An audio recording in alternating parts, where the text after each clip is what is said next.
Hello, hello, ladies and gentlemen. My name remains Alexis Omian, aka Wariman in Canada. Please kindly subscribe to my YouTube channel, Wariman in Canada. Kindly like, kindly share, and comment. As you do so, God will bless you in the mighty name of Jesus. Please subscribe. Please subscribe. Encourage me so that I can be giving you updates about what is happening in Nigeria and in Canada and all over the world. So thank you very much. Welcome to my channel. So today I want to talk about the corrupt judgment that the Supreme Court of Nigeria gave in the case between Fubara, the governor of Fubara State, and Wike, the corrupt minister of the Federal Capital Territory. So, recently there was a judgment when the Supreme Court gave about the case between Wike and Fubara of River State. So the judges now, because the case, the judgment when the Supreme Court gave, there was corruption in the judgment. You understand? So not be waiting, they actually carry go court. The reasons when we say make the even go court, not being the Supreme Court give verdict on. You understand? So the Supreme Court now, they just give the verdict in favor of Wike, because say Wike wife, the Supreme Court, even his children, all those criminal politicians, all of them, their wife and their family, did that Supreme Court. So they not even look the case. Say, okay, say which case? Well, let me see and see at least so that they can give fair judgment on those things. You understand? So the case now, the judgment, everything was biased. The Supreme Court of Nigeria is a shame. Shame. Because the matter now when we say even make they go court, they don't be able to give judgment on. Those lawmakers, when they say the defects from PDP to APC, according to the constitution, they say in as far as they don't already defect, they cannot come back again. So that very particular this thing now, Supreme Court don't even give judgment about that one. You see how they say so?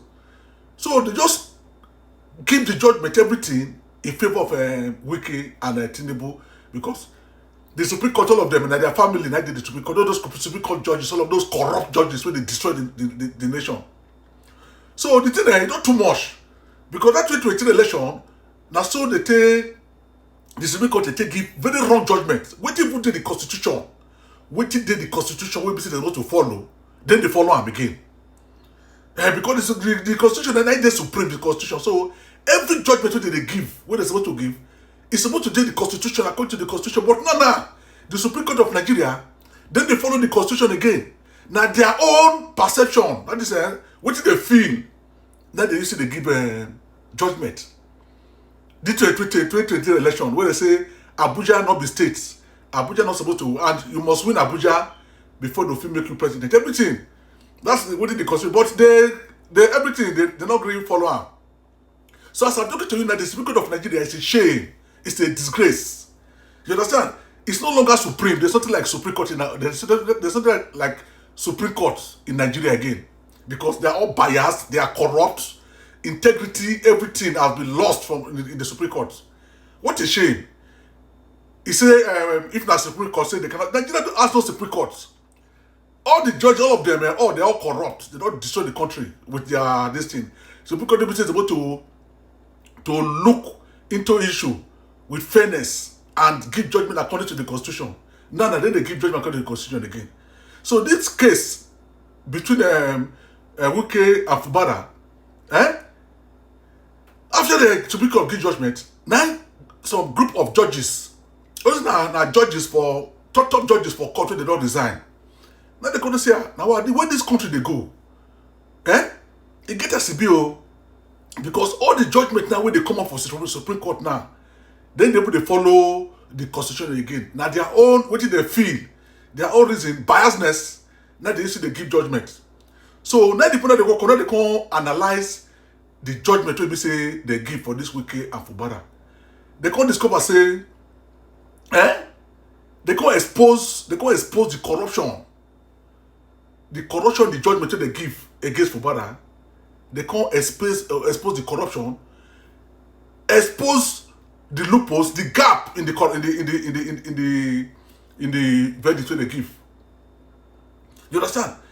Then they go to say, this matter not be supposed to be. See which they're supposed to address, what Supreme Court supposed to address, what they not address. So that judgment they give, for the case between Fubara and Wike, say the judgment they expose gap inside, criminality, corruption, biasness inside. Say that's made the judgment say, they're not supposed to give. Supreme Court not supposed to give that kind of judgment. Yeah, so group of judges, now they come together because the way they see they go, it go destroy the country because the country will be say the constitution will be say the court that's supposed to interpret the constitution the way it be, give judgment on the way it be, then they follow them again. So now because this judge come and they go say the way things they go now is going to destroy Nigeria because the court, all the Supreme Court, now then that be the last hope of a common man. So if there's no fairness, if there's no integrity in the Supreme Court again, that means that Nigeria is finished. That means that Nigeria is finished. Then they come out and they say that very judgment they give against Fubara, the judgment was biased. You understand? Say every there's a gap in the judgment, there's corruption in the judgment. You understand? So the thing is very painful. It's very painful to say Nigeria will be say, na country will be say, it's so blessed everything, both educated people, everything. Now, the educated people, illiterate, even better pass them. I say, what in those stupid judges, those Supreme Court judge in Nigeria, what did they do now? Illiterate, not go for accept to do them. So to tell you how Nigeria has lost their pride, everything. Nigeria professor, they rig election for Nigeria. Professor, he go carry election, show result, he go rig for Nigeria. Supreme Court judges, they no longer follow the constitution of Nigeria. Their own verdicts, now they are payer, that those people say they pay them. Anybody will bring the biggest money, now they go use judgment in favor. You see how Tinubu, APC, Wike, they destroy Nigeria. Wike go they build houses, Supreme Court judge. All those court judges, all those things. You go they build houses, they buy cars, they give them. So that make it favor because he wife everything, they promote his wife everything, the family, all of them, this Supreme Court. They destroy the country. The law will be say, the constitution of Nigeria, the Supreme Court, then they follow them again. So all these judges, they now came out, they say, no, the way this country they go, if they not come out to speak the truth, to handle them, that means that the country is going to collapse one day. You understand? So now make these judges now, they now come together. They say this matter. So where's Supreme Court? This verdict Supreme Court give. Say it's bias. Say Supreme Court not follow the constitution. Say they give judgment based on themselves. You know, understand? Because say Wike already bribed them. All the Supreme Court judges, some of them they have been bribed, and now Wike family members now did there. So I'm going to play the video. I'm going to play the video for you. I will show you the video where you see the Supreme Court they come together, where they talk about this issue. So you go watch the video, make you see how they destroyed Nigeria. There's nothing like Supreme Court in Nigeria again. They've destroyed everywhere. APC and Tinubu and Wike government. So now so I go stop. So I'm going to give you more updates. Kindly subscribe to my YouTube channel, whatever in Canada. Kindly like, comment. As you do so, God will bless you. So I will show you the video. Make you say what they tell you. Thank you and God bless you. Bye. Bye. Judicial Accountability Panel, HIJAP, held in Abuja from Tuesday the 11th of March to Friday the 14th day of March 2025. You recall that Action Aid Nigeria has been implementing the project Citizens-Led Engagements on Judicial Accountability in Post-Election Justice Delivery in Nigeria, termed CLIP Justice, since July 2023, supported by Ford Foundation. This is a project designed to promote accountability in post-election justice delivery by increasing civic consciousness, participation, and engagement in electoral adjudication processes. Through citizen-led actions, the project aims to hold tribunals and court judges accountable for transparent justice delivery, ultimately contributing to long-term judicial independence in Nigeria's electoral processes. However, the project is evolving into one that supports citizens' actions toward judicial accountability, which will not be limited to electoral matters. To ensure the success of the project, an earlier technical working group, TWG, has now been expanded and resignated as Independent Judicial Accountability Panel, IJAP. The panel consists of renowned retired justices of the Court of Appeal, academics, legal practitioners, and development professionals, with a track record of transparent leadership in legal matters, to conduct periodical technical reviews of not only electoral cases, but other important cases, to develop advisories on ways to improve the judicial process and citizens' participation in promoting accountability. Members of the panel are the Honorable Justice Majid Owade, retired Justice of the Court of Appeal, the Honorable Justice Chinwe Izoba, retired Justice of the Court of Appeal, the Honorable Justice Oludot Mwadefope Okoji, retired Justice of the Court of Appeal, Professor Okechukwu Ibianu, Professor Jumai Audi, Mr. Mark Imoni Amarere, Barrister Secha Sokwa, Andrew Memudu, the Country Director, Judith Bagidi, Barrister Fumi Olukeye, and Celestine Okudi Leodo. In line with his mandate, IJAP held its inaugural meeting in Abuja from Tuesday, the 11th March 25 to Friday, the 14th March 25.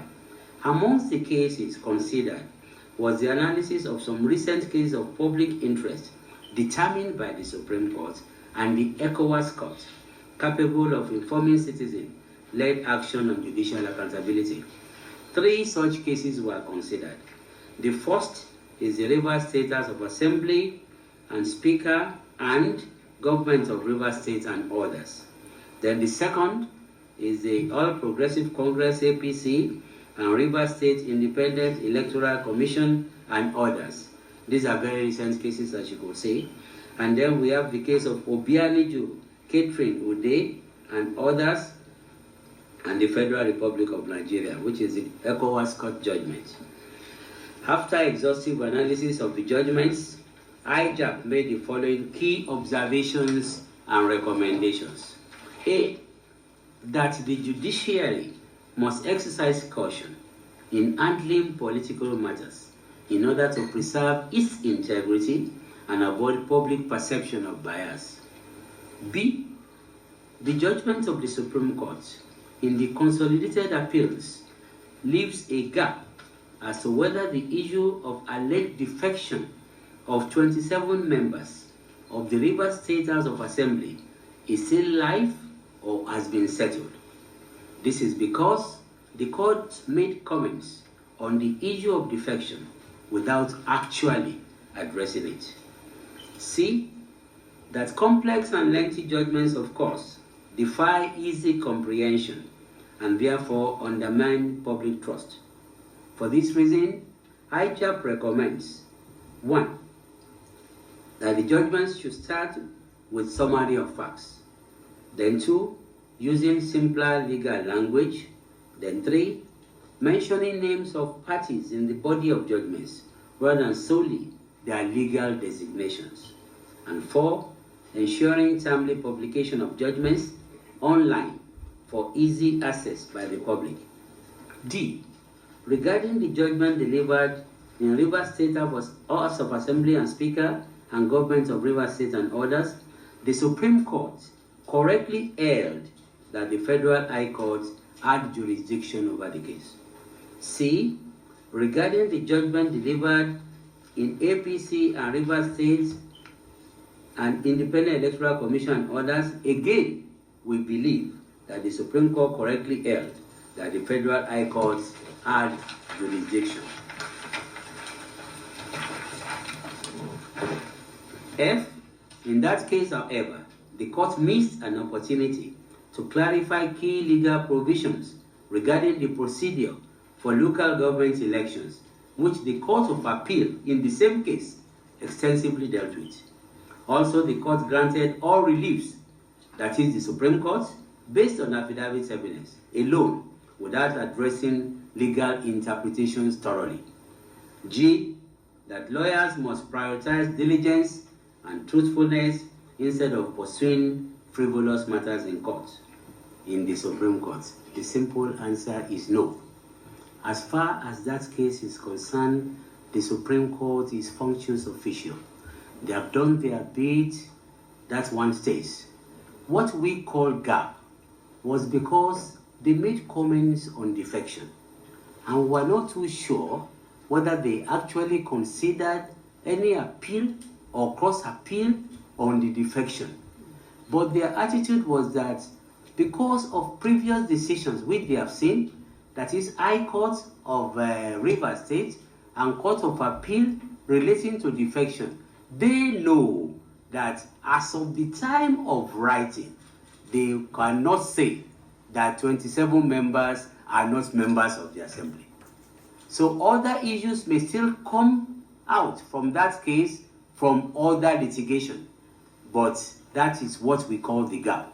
The gap is that, when did you make that comment? Did you make a final pronouncement on that particular issue or not? Are we together, Godwin? Okay. And then of course, my brother here will take the citizens' activities. Someone mentioned corruption. I'd like to hear your first name again. What do we do about corruption? Corruption in all places. Difficult to prove. We are not there. We will not be able to say. But if you look at our recommendations, we say that at all times, the justices should abide with their oaths of office. And that is again why citizens are involved, to make sure that at all times you push public officers to behave properly. Then you mentioned about one case of people that are dead. Yes, that's delay. We have consistently addressed the problem of delay in this engagement.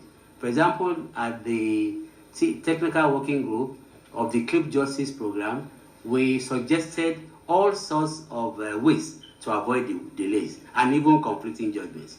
That is, circulation of those judgments on time, so that when you read a judgment, you will not, it wouldn't have to be in conflict with the one that you are deciding. It's about information and circulation. But of course, we went as far as when there are proven almost deliberate conflicting decisions, NJC should intervene. Are we together? Thank you. Yes, or that's answer.